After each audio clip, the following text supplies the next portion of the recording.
I keep saying, I keep wanting to do like a custom jingle for the channel, but I've gotten so used to this. To that like lo-fi type, which I feel like is actually very you. It's more upbeat than lo-fi. It's like, that's true. It's closer kind of still like closer to house music, maybe. Yeah, I don't know. It just sounds like the music that you have on like while you're editing videos. That is straight up lo-fi. That is straight up lo-fi. We have a lo-fi bot in the Discord server that that Liam puts on a lot while we jam to while I edit videos. But that was not a selfish decision to put in the Discord server at all. You don't get anything out of that lo-fi bot. No, it is there. It is there to help me edit videos. But anyway, thanks everybody for joining us. Hi everybody. On a Monday night. Those of you who are not watching Sports Ball. This is our weekly show where we talk about all things Lorcana, from competitive play to art and design, and this one leans more in the latter. That is true. So thank you all for joining us. If you're watching us on any platform, it's been, we're gearing up for Azurite Sea. So I feel like, gosh, did we just get the card dump this week? I feel like we did. However, I feel like my weeks are just kind of like blending together at this point, but I feel like it was like earlier this week. Yes. Might have been. And the app color change and all that. So we've finally seen all the cards in Azurite Sea. We know what we're getting. We're less than a week down from LGS release. And I'm really excited to crack open some box and play some Azurite Sea games. I am too. These, I have to say, in addition to the cards being awesome and the set just being awesome, I'm actually really excited about these. They're not called starter decks anymore, but these single player decks. Yep. The theme and the flavor of them are so great, and they seem like they play really well. So I'm really excited. Not wait to play with some big Hero 6 characters. Yeah, that's true. I'm just like super jazzed about that. So yeah, we got to review. Well, we didn't get to. We reviewed at least one of the starter decks. We're working on the second one, and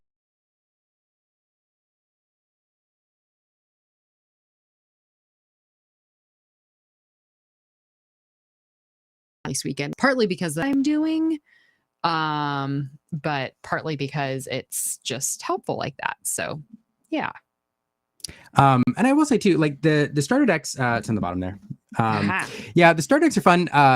So I'm going to go quick tangent here before we introduce our guest. I know all of you are here to see, not us, but I enjoy those single player decks because when you have pickup games with folks, or you're trying to teach family how to play, or you have friends over and you want to play a game of Lorcana, or even when Aaron and I want to play, sometimes you have a parity problem. And by that, I mean, if you have one meta deck or two meta decks built, I only ever have like one or two meta decks built at a time, and that gets stale. But when you have all of the starters like sleeved up and ready to go, you can grab different starters and they're generally equal power level, and you can have fun games. So anyway, so I'm super excited to add two more to the queue. And then we got to figure out what sleeve colors we're going to use for these. We try to have like different sleeve colors for every single player deck. Yeah. Not starter deck. Anyway, Azurite Sea coming out this week. If you're here in the chat and you're excited about it, let us know. And the last thing I'll say before we're going to guest, if you're here watching live and you have any questions for us or our guests throughout the show, feel free to ask. We're more than happy to ask the questions, to try to answer them. So with that, Aaron, let's introduce our amazing guest. I'm so excited to actually have Edgar on the channel. Like we had an amazing opportunity to get to meet him and know him when we went to Miami TCG last year. And he's just such an amazing person. And I really admire kind of his vision around art and also his passion for the artists that he works with, and making them better and, just bringing them to this game. He's so wonderful. And I cannot wait to hear what his thoughts are on Azurite Sea. Yeah, me too. I can't say it any better than that, Aaron. It's a wonderful person and has been around Lorcana since the start of the game. Yeah. Helping to design the visual look of the game and bring it along, and was the, I think, lead for Azurite Sea. So with that, let's welcome in art director Edgar Pasten. Hi, guys. Hey. Welcome. Thank you, guys. That was very flowery. Oh, well. Yeah. I mean, you deserve every word, Edgar. No, super excited to have you here. We have our secret bucket list of people that we want, to kind of interview on the shows. And with you being here, we can cross you off the list. Not that you can come back anytime. Yeah, I was gonna say. we'll keep you on the invite list. You'll But cross me off permanently, at least. I like talking to you guys. At least. That's true. Shout out to another Lorcana artist and art director, Kuya, in the chat. Yeah. But So plenty of people in the chat here that we know. I know. We're so appreciative. Nice. Yeah. So some great folks here. And some folks dialing in from Chile. That's awesome. Nice. No, I was just going to say, thank you so much, Edgar, I feel like this has been a little bit over a year in the making of having you on the show and getting to have you on the channel. And yeah, we're just so honored that you would spend a Monday night with us. So yeah, of course, this is fun. Yeah. On this week of all weeks, I mean, this has got to be a pretty big week for you. I mean, this is a set that you worked on, had a huge part in, you've been shepherding along, and now it's release week. I did have a question before we get into Azurite Sea. I kind of wanted to get a feel for and have the audience get a feel for your kind of role at your job. What's it like, serving as kind of a lead art director day to day, as you try to bring sets like Azurite Sea to life? Loaded question. There's a lot. there's a whole lot that goes into it. Every day is a new challenge, obviously. But this week, as you mentioned, we're getting ready for the release, and there's a lot of excitement. You mentioned the cart dump that just came through. I mean, things like that. There's so many people that work on this that it's amazing to like see all of the wheels turn in motion and in unison. So yeah, I mean, it's day to day. My responsibilities are really focused on setting up, basically acknowledging that there are boundaries in the sandbox that Disney lets us play within, and then putting in some toys for the art directors to play with, and then making sure that the art directors, like the very talented Kuya that just came on, know how to apply the rules that we're setting within our little part of the world, within our within this set at least, right? So that's really the easiest way for me to describe my job is kind of policing the sandbox, so to speak. I love it. I mean, I love the visual of a sandbox of a beach combined with the Azurite Sea. I don't know. Yeah. Edgar, can you tell us a little bit about just like what your journey was like to Lorcana, like back end? I don't know if you could like where did you come from? What was your background before you started working on Lorcana? I guess how do you become an art director? Yeah. Like what was your specific journey to that? Yeah, I would say I have been extremely lucky. I basically have magooed my way into a lot of the work that I've done. To be perfectly honest, I mean, I took advantage of opportunities that were presented, and even some that weren't even announced and presented. I did have an opportunity at one point to. We didn't have a lead designer at the time, and I kind of stepped into the role, right? And then that led to working as a product manager at Saban Brands, which, they basically were like, well, you've done this before, right? And I was like, yes. Sure, absolutely.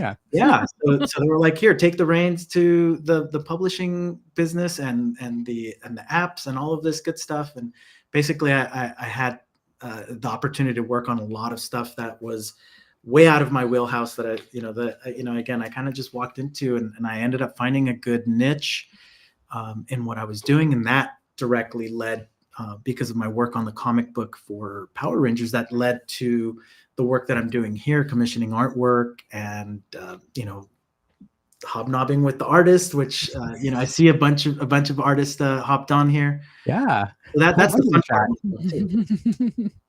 And they're all the most, like, every artist, we've had a chance to meet a bunch of artists, and everybody we talk to, we leave the conversation saying they're the most wonderful people. Yes. Every single time. And it's so, isn't that strange? Yeah. Y'all just, I don't know. I think just like good people attract more good people. And that is really, what we take away from it. It's just, you'll have an amazing, amazing group of people working on this game. Yeah. For sure. Feel very blessed to have the group of people that are on this already. So yeah. So back to this week, it's Azurite Sea release week. It has got to be, and I kind of hinted at this beginning, but it has got to be so cool seeing a product that you had such a big part in you and your team slowly being revealed to the public, and now in a few days people are going to be playing with the cards that you helped shape, at least part of them, the art side of it. What's it like, after working so long and hard on this set for months, seeing the public finally get to embrace it and play with these game pieces? Yeah, I mean, man, the two things, right? The jitters are amazing, right? I don't think I've ever been so jittery before, but I get a ton of help. There's so many people that work on this project that are somewhat unsung heroes to some degree, right? Like I do want to mention every single name, but there's just so many people that contribute to this, that it's amazing, from other art directors, designers, the dev team that works on these, the rules and everything. So it's amazing to be part of a group like this. I always get a little bit of that imposter syndrome when I even talk about these guys. I mean, there's some legends from from other industries that have come into this that are working together, and as I mentioned earlier, it's like you see all the wheels turning at the same time, and it's such a beautiful picture to see from behind the scenes, and even at home, I get help from my family. I wanted to, my little guy here wanted to say hello. Hey. Oh, I Gabriel. love your emerald shirt. So Gabriel is not only a big super fan of Lorcana, but he's also a fan of Tears. Oh, hey, thanks, Gabriel. That means so much. Yeah, so we get help, from everywhere, right? And this little guy will give me feedback even on things that I don't ask for feedback on, and it always helps, things like that, right? Yeah. So, Gabriel, Edgar, what is it like to get to share this kind of experience and journey together? Gabriel, what's it like getting to do this with your dad? He's got mixed feelings about his dad. Because I gave an idea, but then my idea got turned into a different card. That's so cool. In 2 cents later. Yeah, he has lots of ideas, especially after watching your shows. Yeah, today I recently watched a few episodes. I agree that the skeleton dance should be an action card song. Right? And I like the episodes where you talk about deck building and card mechanics. Deck building, card mechanics. Thanks. And the box battles. The box battles. The box battles. Okay. I still hopefully we'll have a box battle coming out maybe next weekend with Azurite Sea coming out. Yeah, he watches those deck building parts of the videos a lot, and we've taken a lot of screen grabs and tried to build the same decks and all. So it's been cool seeing him do it. From my end, I didn't grow up with TCGs, and it's rewarding to see that my son is so into it, and something that I've worked on, right? He's very much into it, and as a family, we don't tend to play a lot all together, but between him and I, we play at our local shop. Odyssey Games. Yeah, Odyssey Games down the street from us, and we've even had some lessons, right? I got taught how to play Pokemon. Yeah. Oh yeah, Pokemon. We had a little lesson there, and That's so cool. Yeah, so it's always nice to be able to just kind of play together and learn a little bit. And one night at Odyssey Games, our good friend Lorcana Man, who just joined in, he let me use and taught me how to use his Amethyst deck, and I definitely crushed my dad with that. He did. Always feels good. Yeah. Well, I'm gonna let him get back to playing Lorcana because I'm sure he's with that. But it was nice to have you on, bud. Thank you for coming on. Can you go back? Thanks for coming on the show. Thank you. That's awesome. That's so fun. That's one of the things about TCGs. People ask us why, because family and friends, they're like, why make a channel about a card game? And one of the things we've said about, Lorcana and just TCGs in general since the very beginning is it's a hobby that forces interpersonal interaction, that forces a form of community, because you have to you have to trade with people, and you have to play, sitting down opposite of a person, whether it's a family, a friend, a family friend, or even a stranger. And that's the beautiful thing about, TCGs in general, but Lorcana with the Disney trappings is it really is creating, I don't know, it's creating new communities, and I don't know, and giving families and friends something to bond over. Yeah, it's really cool. Like, that night that he's talking about, we played there, and, we were going to sit by and just kind of see things happening. I really wanted to just go see people enjoying it in person. I know it's cheesy, but it really does bring me a lot of joy. Like, I'm typically a little bit more private, but like when I see people enjoying the work that I've done, like there's, even if it's like just a teensy tiny bit that I've worked on it, like it really does help a lot, right? That fuels the fire that we have internally for these things. And it's always nice when, Lorcana Man didn't have to approach us and be as welcoming as he did, but he did. He loaned him a deck, which he thought was just like the greatest thing. He kept on telling me after, like, Dad, he let me use his deck, and we're like, yeah, it's cool. And he not only, like, anybody could have like just dumped it on us, right? And like been like, okay, have fun, right? But he sat down for like a good hour how to play the deck and why certain things were built that way.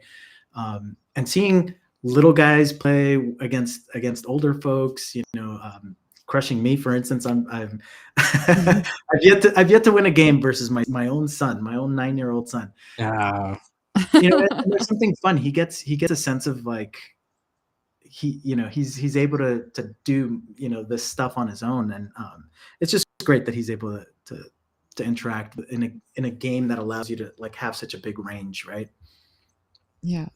Well, I think I also agree. You mentioned this a little bit earlier, Edgar. It's like we have a small experience of this with content creation, but you sit in your office and you create something and you push that something out into the world. And then to get to witness people experience that thing that you created, and not only experience it, but to see them joyful by the thing that you helped create is such a special thing. And then I can't even imagine what it must be like to see your child experience something that you create and that give them joy. Yeah. It's got to be a really, really amazing experience. Yeah, I mean, it's like a Christmas present every single time I see it, and it's also why we make a lot of time. For instance, I can only speak for myself here, but I know that some of us will go to conventions, and we're working the register, we're working the line. That's how I met you guys, right?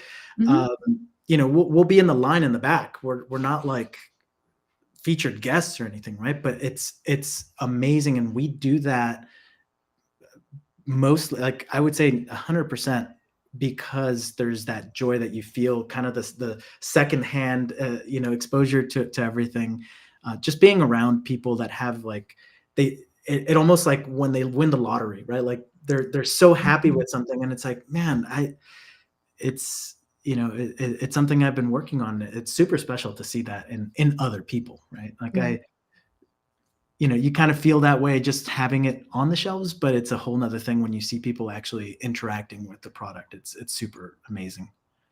Yeah. So we're talking a lot about Lorcana having people experience this emotion of joy, but let's talk specifically about Azurite Sea and like the thought process that y'all put into the creation of the art for this set. What sort of emotions were you trying to evoke through Azurite Sea, and what are some of the things you were trying to communicate through that artwork? Yeah, it's great. I would say the biggest thing that, at least once it got to my end of things, the biggest thing I wanted is a sense of adventure. It happens to be out on the sea, so therefore it's a seafaring adventure. But like when you see all of these cards, you should get the idea that there's something adventurous is happening in each one of these cards, right? We happen to overlay a lot of things. There's a lot of layers to what we do, and really it's just that sense of adventure. I don't know if that's really necessarily an emotion, but Mhm. that's where we started, at least, right? Like, what does adventure mean to you? And tried to exploit every single one of those feelings that you can generate, Mhm. and putting it all on the sea. Yeah, it is interesting, as you follow the sets, each set does have its own kind of feeling, its kind of flavor, and you go from, let's say, kind of a darker set like Rise of the Floodborn to an adventure set like Into the Inklands, to a darker set like Ursula's Return, to a celebratory set like, Shimmering Skies. And now this very much feels, Shimmering Skies felt like kind of the end of something and just the beginning of something else. And Azurite Sea really feels like you're launching off into a new, like this new adventure. Mhm. And I love it so much. Speaking of new adventures, one of the cards that we love from Oh this my set gosh. Love him. is this guy, Mr. Smee, off on a brand new adventure as the captain of the Jolly Roger. Probably one of our favorite cards in this set, because it's doing what Lorcana is great at, and taking a character that we know and imagining him in a brand new way, and allowing him probably to fulfill a dream that he's always had. So I don't know. I love this That's card. It just exactly it, yeah. feels perfect. Yeah, I mean, it's it first, Grace is just an amazing artist. She's been on since the very beginning, and I love her for the amazing artist that she is, and she also helped me out and saved my life a couple of times. This card, though, I mean, if you really look at all the details that she packed into this costume, I mean, just kudos to her for going the extra mile, and really really nailing all of these things. But you see a lot of the steel influence.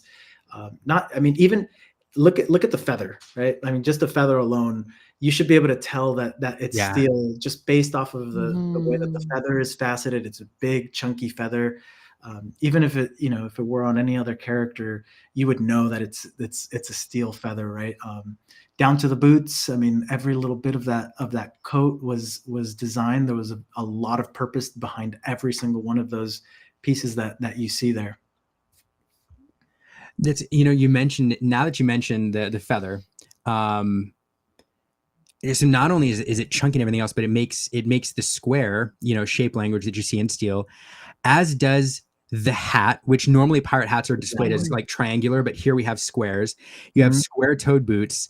And honestly, until you mentioned the steel shape language, like the steel language, I didn't see all of that. But Mhm. one of the things that the artists and you all are so good at is putting all of these subtle details into the design to communicate the ink language, to where experienced Lorcana players, we may not know it, but we can look at a piece, and even if it has barely any It of that doesn't have color, the ink symbol in it or something or like that. we know Yeah. what it is, and we may not even realize why, but we look at it and Yeah. I'm like, that's the steel card. Yeah. And Yeah, you don't realize, that's Shane, right? Like that's Mhm. Shane's thumbprint, because one of the things that he really drilled into us early on was, I want people to look at these cards and be able to memorize them based on the card and what they're doing, the poses, the colors, everything, and really understand what the card mechanics are. Especially, like, I love that.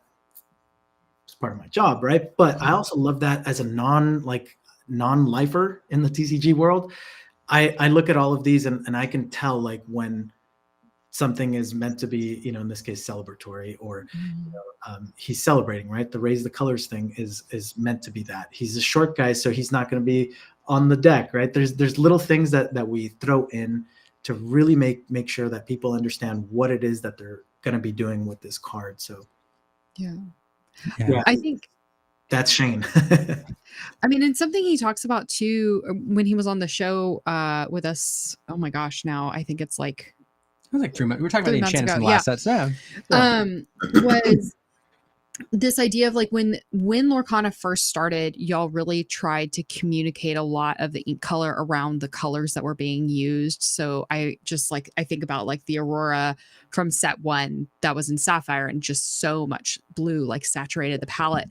And I love y'all are starting to broaden the color palettes that we're seeing. So you see him in this, like, ruby red coat, and you know, you would think that this would be now a ruby card, but Yeah. because of the shape language you're incorporating, it's sapphire, and it's so just obvious or steel, sorry, steel. And it's so obviously steel because of the shapes that you're using, and being able to expand that palette and how these cards are being interpreted is really cool.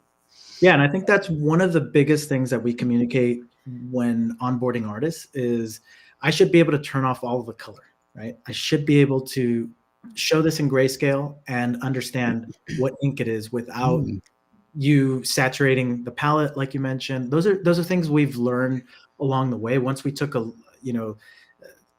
we're able to get our head out of being in the trenches, and like we looked up at the whole set, we started noticing a lot of those patterns, and that was one of the most important things that I think we've pulled out of previous sets is beautiful art. We're not going to take anything from those, but we're learning to evolve the game and push it into different areas that really start to make it sing so much more, right? Yeah. Okay, so on that note, gosh, Edgar, you're just doing our transitions for us. Yeah. On that note, talking about pushing the game and expanding, we have to take a minute to talk about the Enchanteds in this set, and what y'all are doing. They are amazing, and I think everybody's mind was kind of blown when they started getting revealed a couple of weeks ago.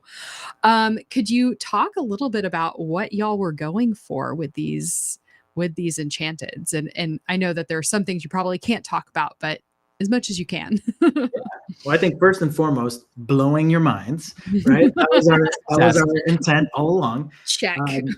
But really, because this is a seafaring set, the idea behind these is meant to be, what would you take on a seafaring voyage, right? And that's the question I asked myself. Like, if I were out to sea and I were doing all of this, like, what would you take with you? And once you start putting yourself in those shoes, I'm like, well, I'm an artist, and my sketchbook is next to me. I already have a Sharpie. I have my white Conti pencil, and from there it was like, oh, duh, we would like that's what we should do here. So these are drawn from the perspective of the Lumineers that are out to sea, and they're experiencing these glimmers doing their thing, right? So the idea here is that you're capturing a moment, and in this case, this is a ruby card, so you have the ruby outline to like further explain what you're looking at. But at this moment, this Illumineer happened to see Tigger jumping out of that crow's nest, right? And then you see some of the really furthering that mechanic of but what did he do, right? Well, Tigger's bounce, and you see that sequence of bounce in the background. So it's basically like if you take a page out of an Illumineer's book, their personal sketchbook at least, right? Like, what would that look like? And that's what we imagine these looking in their final sense. And I think the artists that you're seeing Mike's work here, Whitney, I saw came on earlier. Whitney had that gorgeous Yzma. And, we had Julia, who's also one of our art directors with her Maui, and even Aubrey got into it. We had a lot of super talented people that came on board to make this happen. So yeah, beautiful set. I love that the Illumineers are artists. That just makes me so happy that they're not only going on this journey, but they're also artists. It's so great. It does so much. There's so much that runs through my head as you're talking about this. I mean, one is, I think we've all seen pictures of early naturalists or folks, who are out observing the natural world or discovering things. And they do this, they take a picture of a let's say a bird that they saw in a particular pose, and then off on the side they'll do quickly sketch what the wings look like, or what something else the bird did. So this page is not just the bird, but it's it's more of the bird. It's the bird's character. Yeah. And I love that, and I love to Aaron's point that the artists or the Illumineers are artists, that it feels really, I don't know, it connects you to the world of Lorcana in a new way, knowing that this isn't just a scene that happened, but this is a scene that happened that made an impression on an Illumineer, and then an Illumineer took the time to capture, and now we're seeing this through their eyes. It's cool. Yeah, that was the main intent, was to put ourselves in those shoes, right? And what would you do? How would you make this even more magical, right? We've already done in previous sets, like more of an oil painting, which was the first thing I went to. I was like, oh, well, they're explorers, but I was like, well, that was the thinking behind that set. And, let's do something a little different. And hopefully this was radical enough for folks to differentiate, right? This is going to be the one set that's like this tonal drawing. And, as you said, it's just field notes, right? It's a field guide that you see out there. Another beautiful piece by Mario. Just you look at all of these and there's just further detail in the background that really helps you find a little bit more, right? And I also equate these to like those old maps, right? Where you're looking at a map and then all of a sudden you see this hand-drawn piece like a remarque on the edge, right? And that's what these are meant to be. I love it. I was just commenting the other day, like how I forget who I was talking to, but in like used bookstores or something, when you're looking through books, the ones that you almost value the most are the ones where you open it up and in there are like annotated. Yeah, they're annotated or sketches or something doodled inside that gives that book I don't know, more personality, more history. And so these Enchanteds are hitting all the right buttons. Anyway, so there's Aubrey's card. Aubrey Archer, fantastic artists and an art director and known for Rapunzel's, I feel like, in this game, but for sure. But branching out with Raya. But brilliant some amazing cards other than Rapunzel. But this is like making this concept is just making me want to get Enchanted signed even more this set. Yeah. Like the fact that they are pieces of art. Like they are meant to be a piece of art versus like the cards are meant to like capture what is actually happening. Like this is meant to be a piece of art and they need to be signed. Yeah. They need to be signed. A little meta. Yeah, right. A little meta. You get the Illuminaire Aubrey here to sign your card and yes. Yes. Yeah. Yes. Make a little sketchbook out of them. I've already planned these things out. That's right. One day we'll have a Ventura player at Disney, and we'll get Ventura to sign his sketches. That'd be cool too. That's pretty cool. So on that note, talk about you mentioned a lot of the artists that came in, Mike, some experienced artists. So in every set now, one of the things that Aaron and I love to do now that we know a lot of the artists is we open cards and we sort of look at the names, but we look at the artists. Like first thing we do. I probably look at the artist and then it was like, oh, there's the art. It's such a funny thing because we're like, oh, it's a Christian Romero, it's a Grace Tron, it's a Aubrey Archer, it's a Kuya. Anyway, but then I always love when you have that moment. I love seeing artists I recognize, but I also love seeing artists that I don't recognize. And you open a card and you're like, oh, this is a brand new name. Let me go find that artist. Let me look them up. Let me, follow them on Instagram and welcome to the game, such and such. How do you strike that balance, bringing in, new artists to the game while including artists who have been around for a while and who understand kind of the process and what you're going for? Well, it's a delicate balance for sure. And recently things have changed a little bit, right? Because we've enjoyed a lot of success here and we're growing. So part of that is now not on my plate. So I am no longer responsible for recruiting, but we still make recommendations as usual. But I'll share the QR code with you guys. If we can flash that on here for anybody that wants to join our group of artists.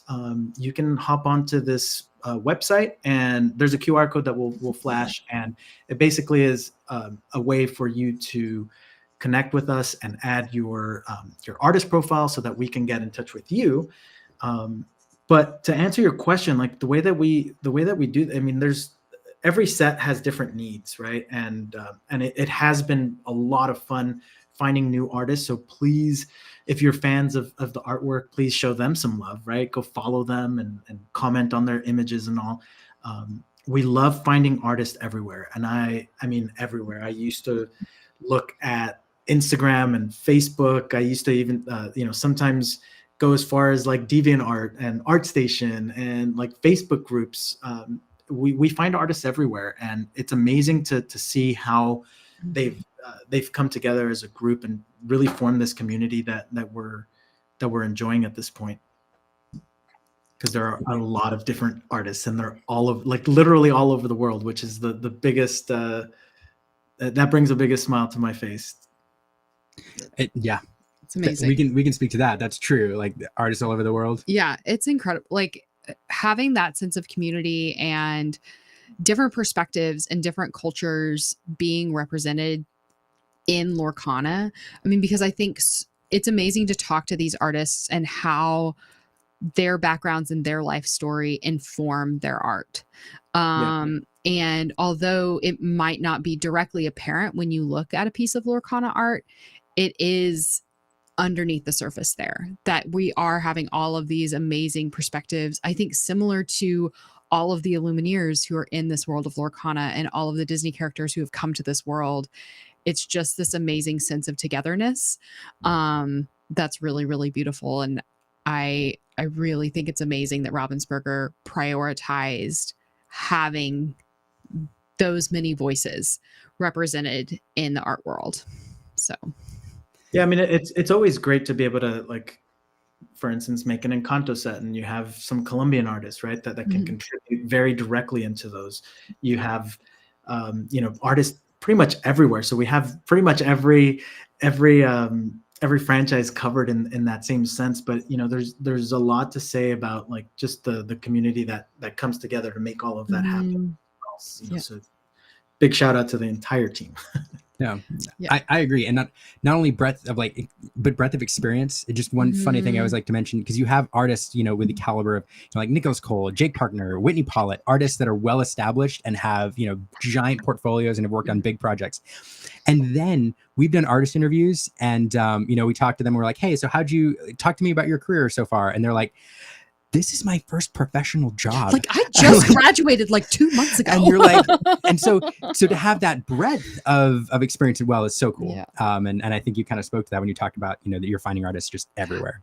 We also, last year when we were at Lightbox, I think one of my favorite moments was we were standing at the Ravensburger booth and a young woman walked up with her portfolio and asked for a portfolio review, and she's still in high school. Because she is an aspiring Lorcana artist, and to have, young people who aren't even out of high school aspiring to do this one day and,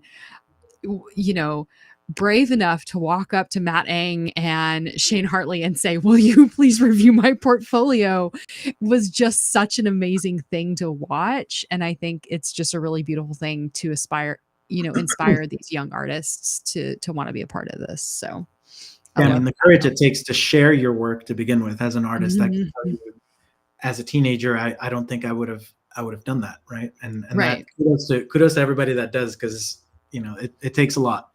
Yeah, for sure. Absolutely. Yeah. Absolutely. Let's see. We pulled out one or two other cards that we also love. Just segueing back to Azurite Sea real quick. One of the cards that I wanted to flash up and mention is this one. Not only is it a bonkers good card that everybody is going nuts over because it's really, really good, but I love cards that of course I love seeing my favorite Disney characters in films, but I also love cards that expand the world of Lorcana itself. And so here we're getting to zoom out a bit. We're getting to see and I'm blanking out on the name, the wind, the gliders. Chat's going to correct me.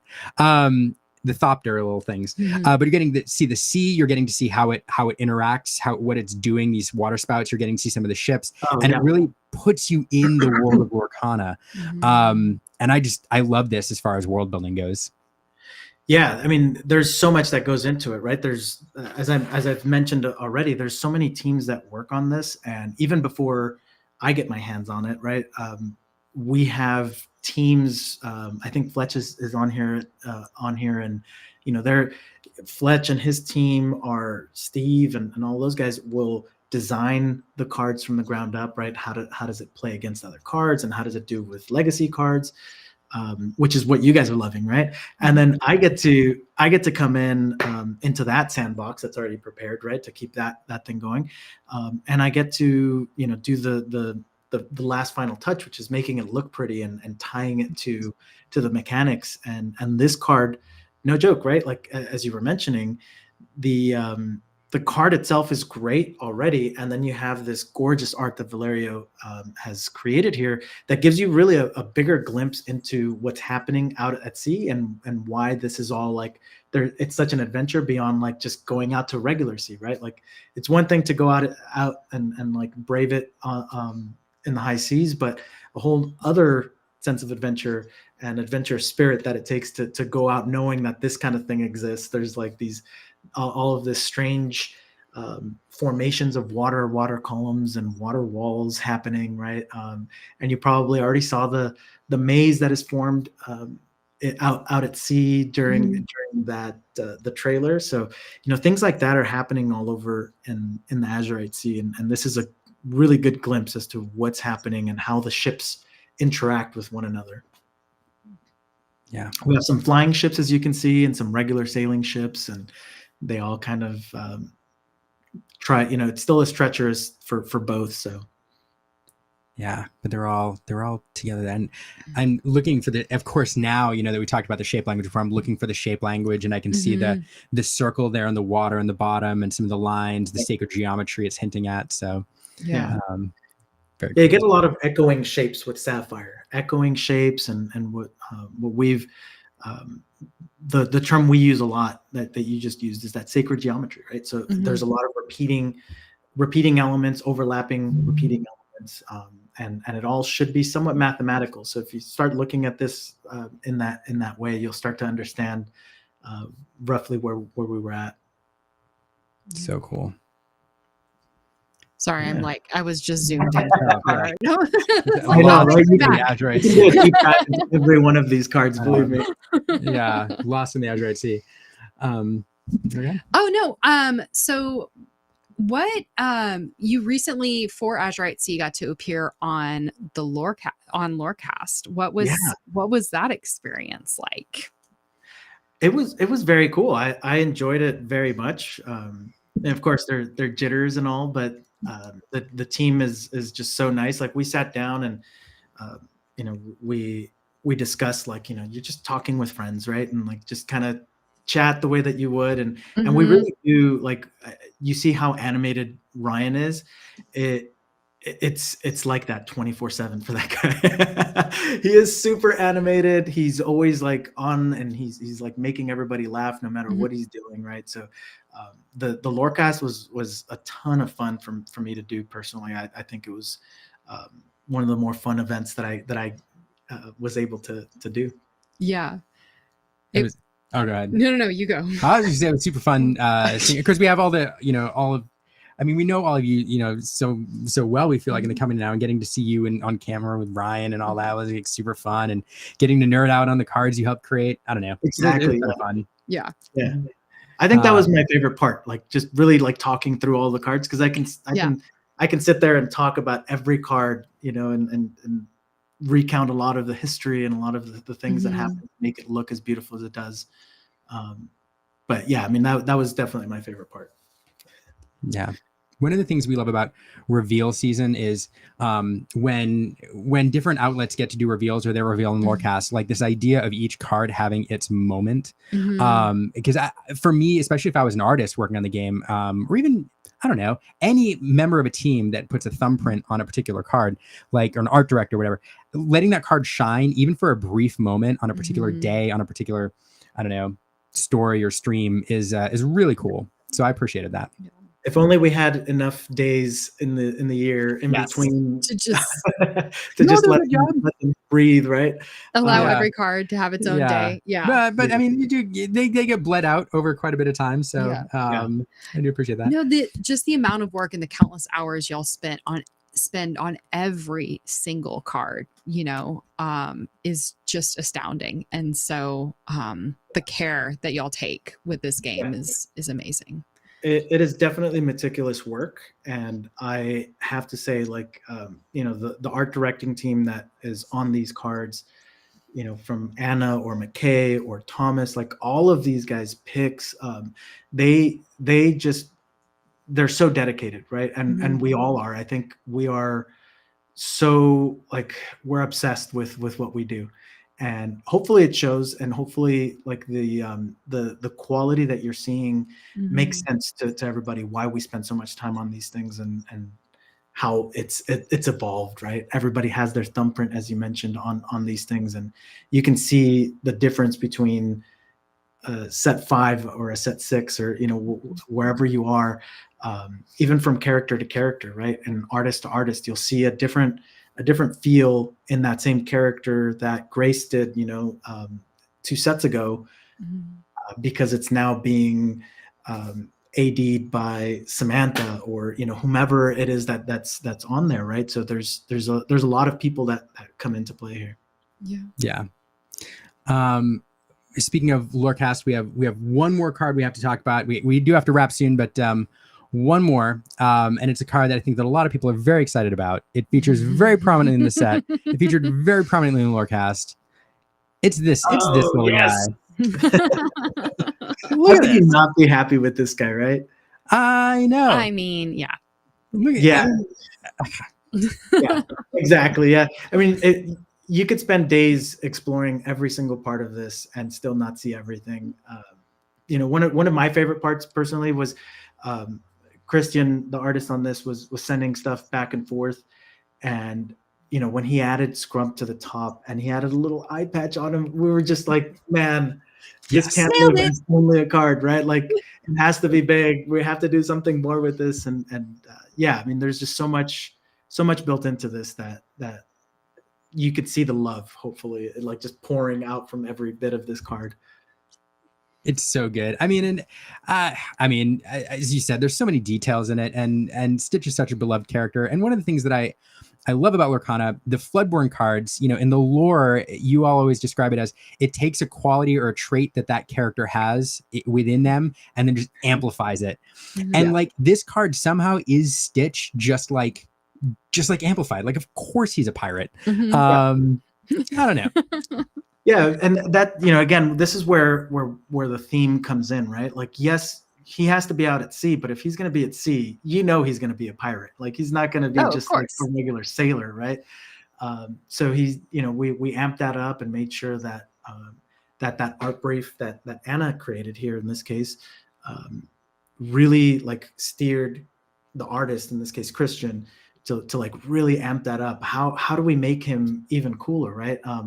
And I believe it was Christian's call to like, hey, why don't we add the second pair of arms and like really go all out with the weapons that he's using, right? And I think they both knocked it out of the park with this one, like so far out. This is amazing. I agree. And I think that this is exactly, I mean, if you would have asked me like 3 months ago, like, what would Stitch look like as a pirate?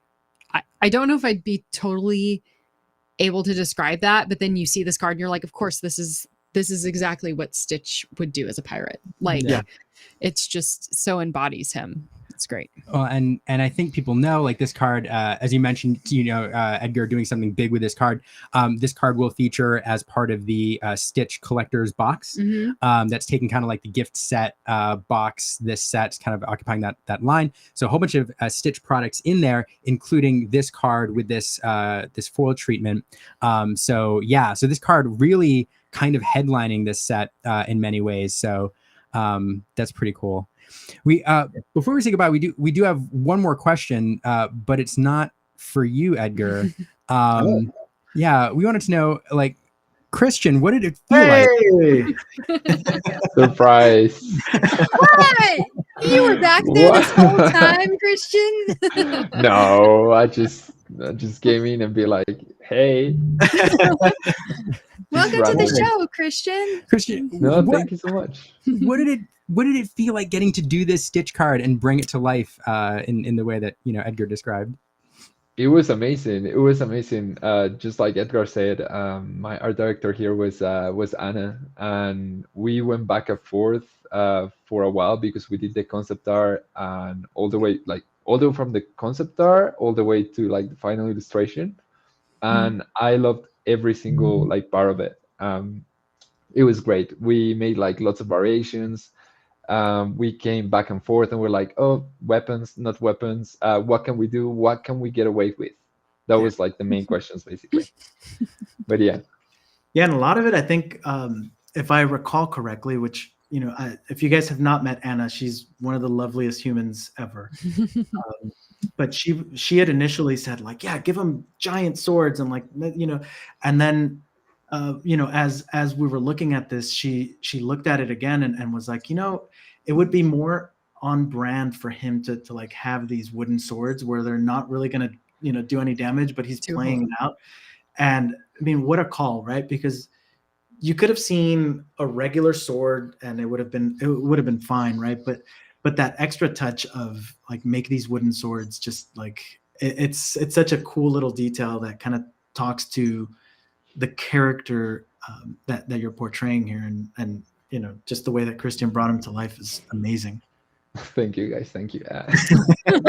Stop it. No, it is great. I think you're right. If they were normal swords, they kind of blend in. It'd be like, of course they're there. If they're wooden swords, you're like, oh, this is interesting. And I feel like too, like Stitch as a character has this he kind of thinks he's so ferocious, but he's not really that ferocious. So I think that metal swords would be a little bit too much for him. Like I think a wooden sword is just enough. I think he describes it best. He says, all sorts of fluffle. Yes. Yeah, if you notice, like everything is a little bit like handmade. If you think about it, it's just like he has like a little bit of personality with Stitch, because he's just like a bit crazy all the time. So I just thought of that as well. It's so fun.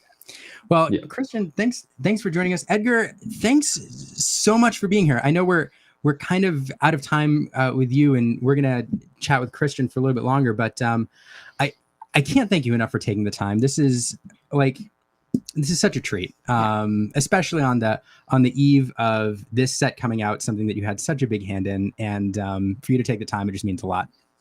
Yeah, well, I appreciate it, guys, and thank you, and it was nice to see you, Christian. Yes, nice to see you, Edgar. Thank you so much for coming. And before I log off, I do want to say also thank you to all the veterans. I know it's Veterans Day, so thank you guys so much. I have a few veterans in our immediate family, and I want to say thank you to them. So thank you, guys. Absolutely. I'll talk to you soon. I'll let you guys get to it. We should have led with that. But no, thank you so much, Edgar, and say hi to your family. Thank you. Have fun on release weekend. Can't wait to see you next time. Bye. Will do. Miami. Bye, guys.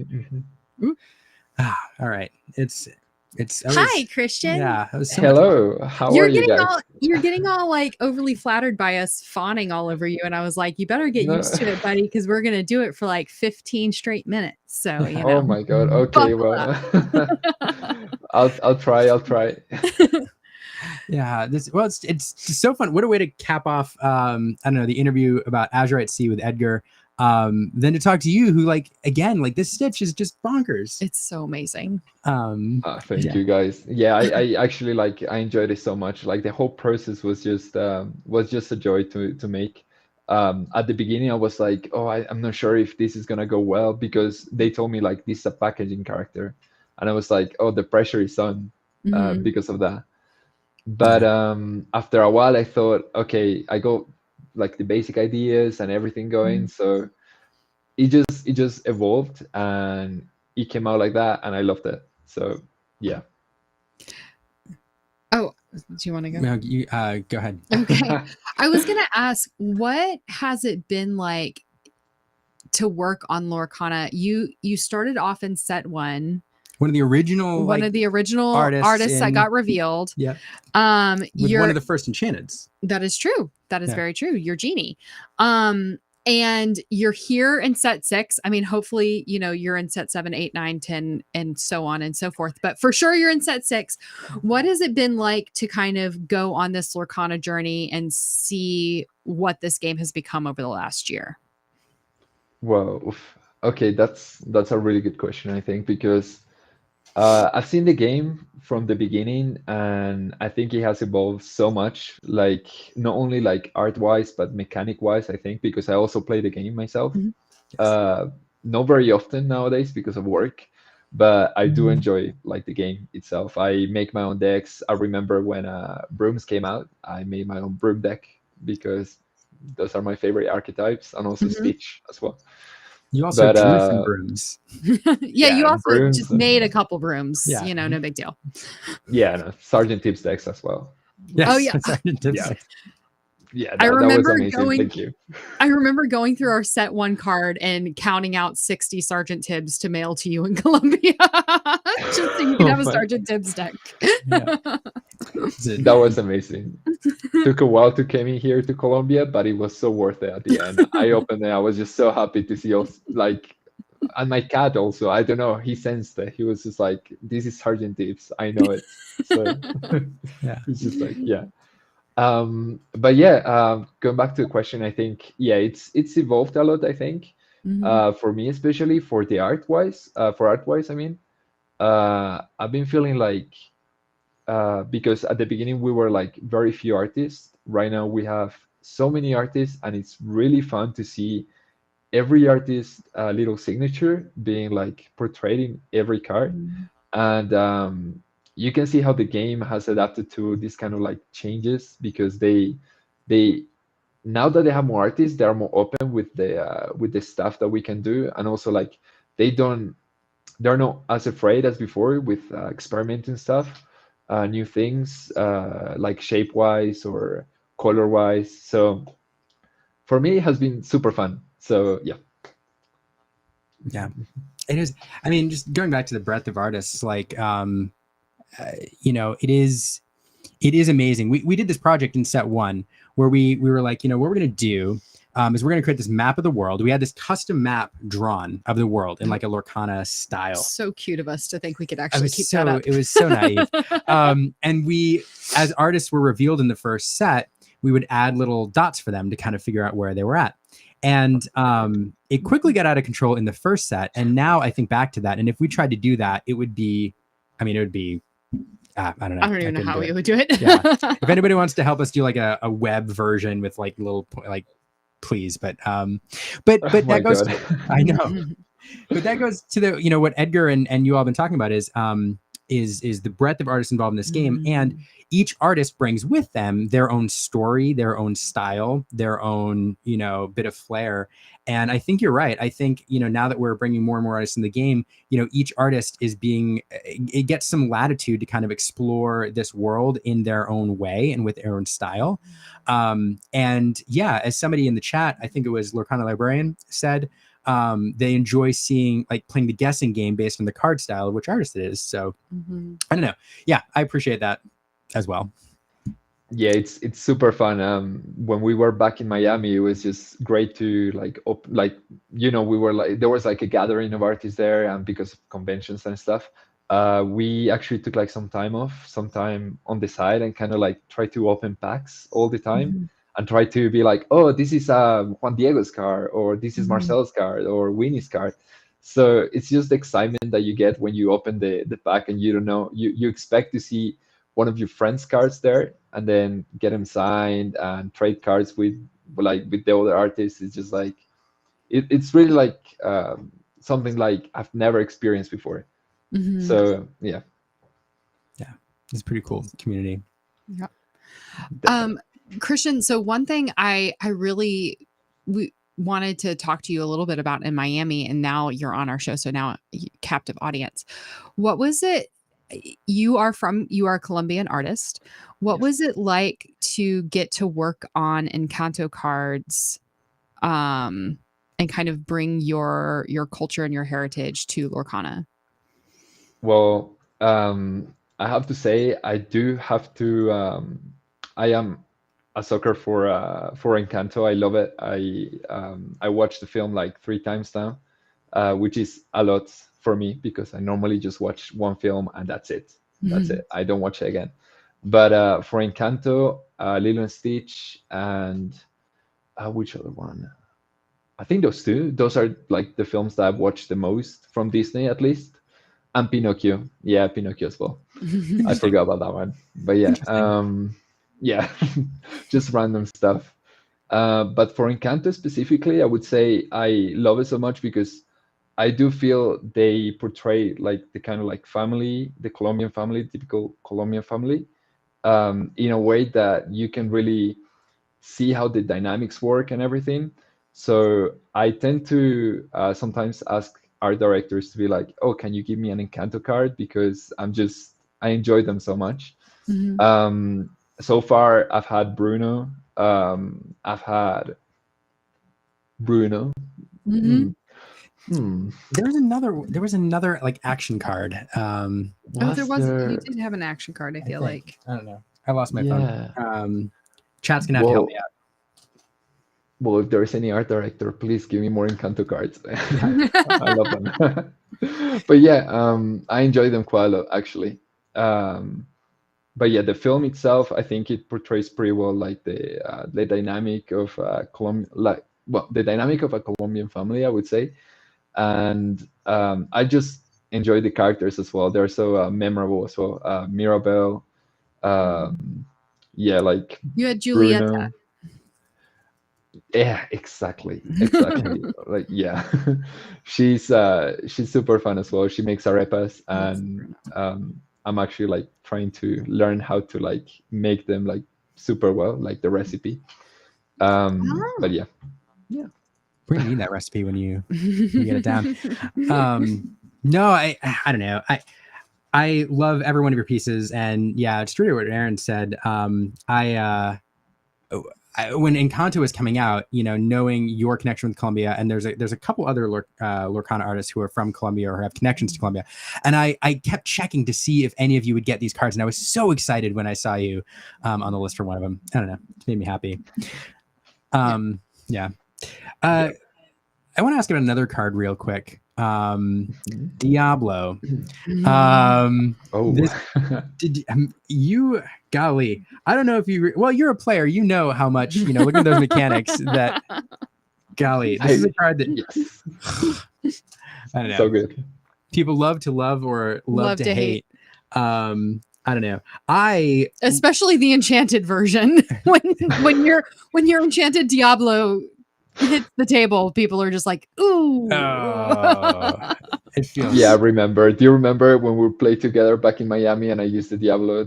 I didn't know what he did at the time, but I thought, like, I read the card, I was just like, that's really good. I should probably play that. Yep. And then it did just some work. in case anybody would like to know, I think Christian beat you at one point in Miami. Yeah. Just in case anybody was wondering. Yeah. Tasty memories right there. Christian has an extensive TCG background, so I don't feel bad about that at all. I play a little bit of Magic, just a little bit. Just a little bit. But what does it feel like to know that you created one of the most, I would argue to say, one of the most polarizing cards in the game? Oh my God. I don't know. Well, if it makes you feel better, I'm just finding out this is like the most polarizing card right now. Oh, okay. It is. Yeah. Well, it feels great. It feels great. I mean, yeah, I know like the original card was like they gave me like the original card was just like I have to keep up with that art. It's insane. It's so good. And I think it was Alice who made the original, right? Alice Pizzoni. Yes. Alice Pizzoni, yeah. I absolutely love the original art, and they were like, "Yeah, we want you to make that, but Enchanted." I'm like, "How can I make this? Like, why are you asking me impossible stuff? I cannot do it." Like, why don't you just do this but better? No, different. Yeah, it was different. It was different because I absolutely like love Alice's card. It's just so good. But yeah, it's really funny how like a single card can like change between like what they give you and then what it does at the end in terms of like mechanics and stuff. I sometimes don't read the mechanics that they put because like they change them and stuff like that. So I didn't know it was gonna be that good until I played against you, of course. But yeah, that was interesting. But yeah, I'm interested if Chan agrees with me by calling it the most polarizing. If there was a list of top 10, I think Diablo would be up there. I mean, Bucky's number 1, but Bucky's not a problem anymore. Yeah, he changes all the time, right? Yeah. Yes. Yeah, that is true. It does. But yeah, once Bucky left, everybody turned to Diablo, and they're like, you make this game hard. but no, plenty of answers for Diablo. There was another question I wanted to ask him. I don't remember. Yeah, I don't know, but we prep I for can ask you interviews questions if you want, guys. Like, what's your favorite deck? What decks do you play? That was going to be my. Actually, I had another Oh. question, but I'll answer that question first. I mean, I love Emerald Amethyst. It's my favorite deck to play. Actually, that's what you played. You played my Emerald Amethyst deck in. Yes, in it Miami. was very good. It was very good deck. Yeah. I don't know. I like mid-range decks. It's my favorite thing. I like Stormy decks. You like swarmy decks? Yeah, just like play a lot of stuff, and you don't really have to think that much. You just play stuff and That's hope like it wins. Yeah, like the brooms. Like so many brooms. So my question actually had to do with other favorites, because you now, the last time you were on the show ages ago, you'd done, I don't know, maybe like 8 or 10 cards maybe, and now you're pushing. I mean, you've got cards in I think every set. According to the app, he has 19 cards, a significant number. Do you have a favorite out of all of them that you've worked on so far? Yes, I have to say, like, I'm good. Well, first of all, I love the Stitch. Probably like, one of my favorite ones. But I would say right now it has to be Mama Odi. I know it's not really like played that much. It's kind of like a forgotten card, but for me, it just when I made Mama Odi, I thought like, oh, I think I nailed the style of Lorcana. Like at the beginning, I was just like trying to adapt to this new style that they were trying to like be okay. We need a card like this, like that, and I'm like, okay, I have to like a little bit shift my style. But for Mama Odi, I think I nailed the style, and I really love how it turned out. Like the colors, the pose, the concept art. It was just like I think it was the first card I made the whole process from concept art to actual like painting stuff. It was very easy concept art because if you see like the costume doesn't change a lot, but I was trying out different things. So for me, Mama Odi has to be like my favorite one so far. Second one has to be Stitch, of course, but Mama Odi, he has a spot in my heart. So yeah. No, I love that, and the perspective and everything, and the story that's wrapped up in this piece is great. And what I love about your answer is, when people look at all of your cards, of course, the cards that are rares or better, or like Diablo, which everybody plays, are the ones they like focus in on. As you pointed out, she's not a terrible card, but she doesn't see a lot of play, at least in standard. But for you to kind of highlight this card and allow us to focus on it for a minute, I don't know, it's kind of cool. And it is a beautiful piece. I didn't even notice that's the snake there until just now. Yeah, love it. She's just like spraying some hot sauce, I think. Why not helping out a little bit? Yep. I love that. No brand mentioned. No, it's a great piece. Do you have a favorite card in Lorcana that you didn't create? Only one? I have so many. Like so many, I swear. Okay, one of the new sets, one of the cards from the new set, I think, Jim Hawkins from Marcel.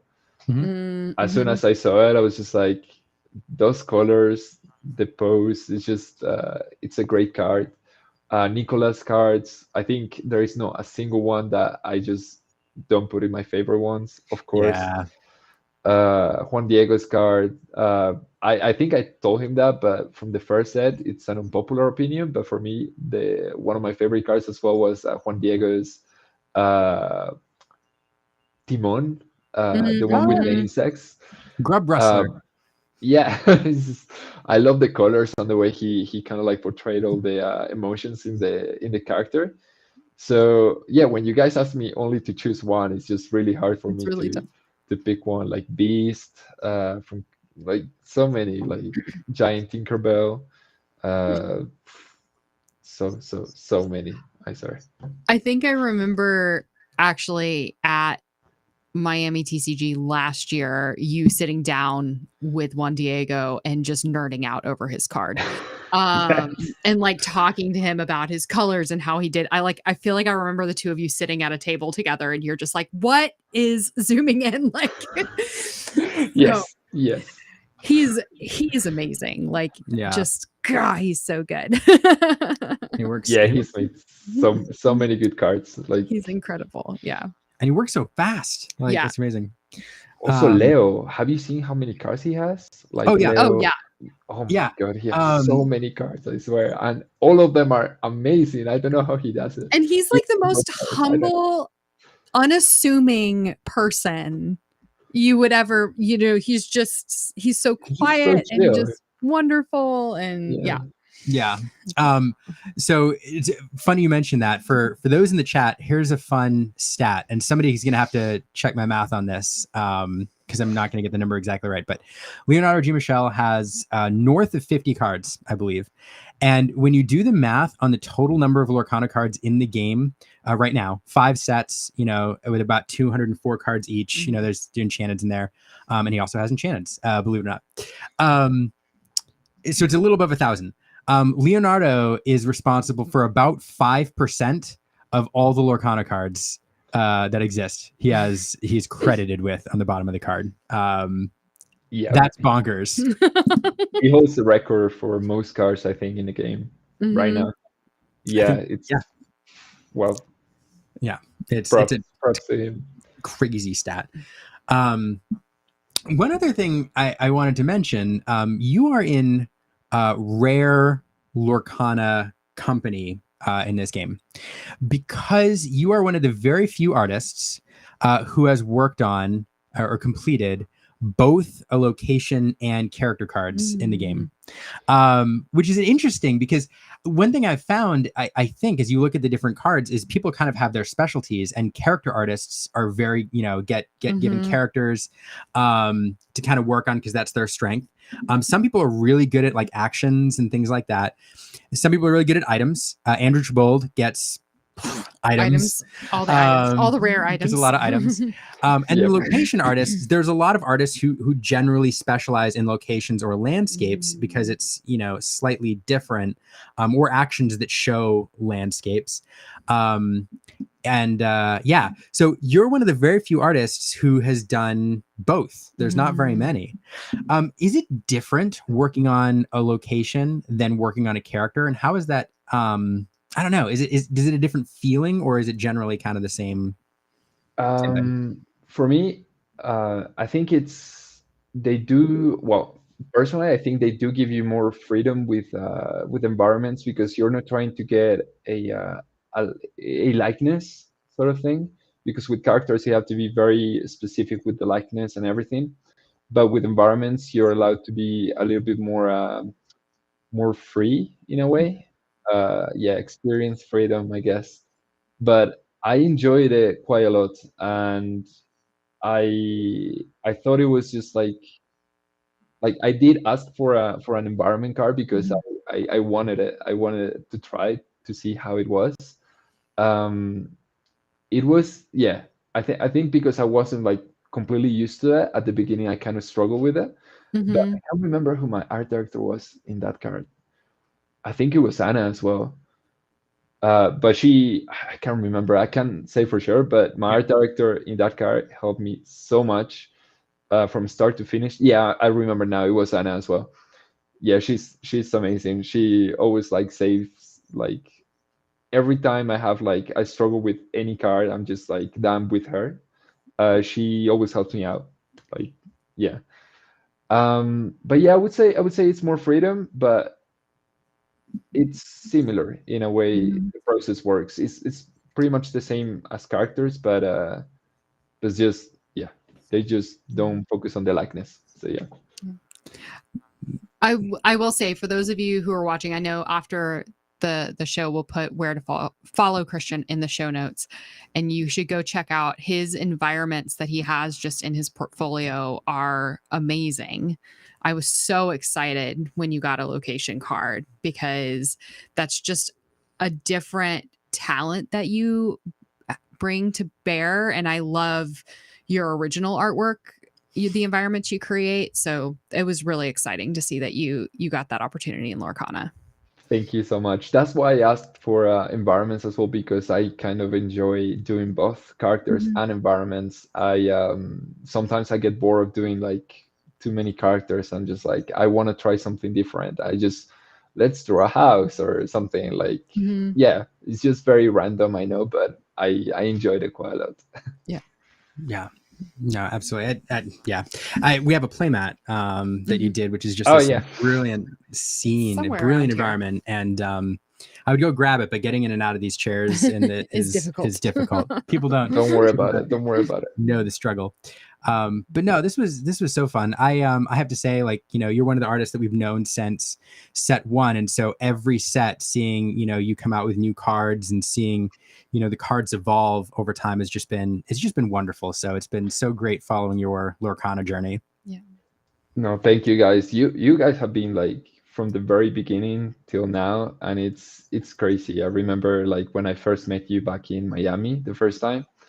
Yeah, and you even messaged me beforehand, I think, to do like interviews and stuff like that. And I was just like, I'm not used to interviews. I don't know what I'm gonna do here, but so far so good. Like honestly, like thank you guys for everything and for the decks, and yeah, it just makes me like more comfortable to know people that are outside the game as well and love the game, and people I can get like close with, So yeah, thank you guys. Thanks, Christian. Yeah, thank you. It's been one of the treats. We talked about a lot about community, earlier with Edgar, but the friends that we all have made through the game has just been fantastic and amazing, and something that is just life-changing. So I know, right? Yeah, if there is a before and after Lorcana. There is. Yeah. It just so happens that our child was also born the weekend. I know. So there's very much the before and the after on myriad different reasons. That is true. Congratulations, guys. Oh, thanks. Thanks. It's been a heck of a year. But no, thanks again, Christian. Always a pleasure. You're invited back on the stream anytime, and we can't wait to see more of your work come out. Do you have, before we do our sign off here, are there any other like projects you're working on outside of Lorcana that you want to chat about or plug? Well, I'm working on a personal project right now. I don't want to say too much about it because I don't want to jinx it. Okay, that happens. But hopefully it will get ready by the end of next year, hopefully, and I'll be releasing it. If not, I'll have to wait 2 years, but we'll see. Fingers crossed. All depends on time. Well, but, everybody send good vibes to Christian on his personal project. And follow Christian on socials, especially his Instagram, so that we can make sure we all see it when it comes out. But yes, definitely follow Christian on socials, and we'll put that link down in the show notes, as well as the link to Edgar's profile. So you follow him as well, and we'll make sure to get the link that Edgar mentioned, that QR code. Oh yeah. So that anybody interested in joining the art team or applying to be a Lorcana artist can do that. So we'll get those down there. For everybody watching, thank you so much for joining us this Monday night. We know you could be doing other things like watching sports ball or I don't know, just hanging out. But we appreciate you being here. If it's your first time here, hope to see you back next Monday. Go ahead and hit subscribe or follow whatever platform you're watching on. And we'll see you after Azurite Sea. Oh my gosh. Yes. Thank you for all the people in the chat. Sorry I didn't say hello, but I saw all of you. Thank you. Thank you. Thank you, everyone. And Edgar says, best of luck.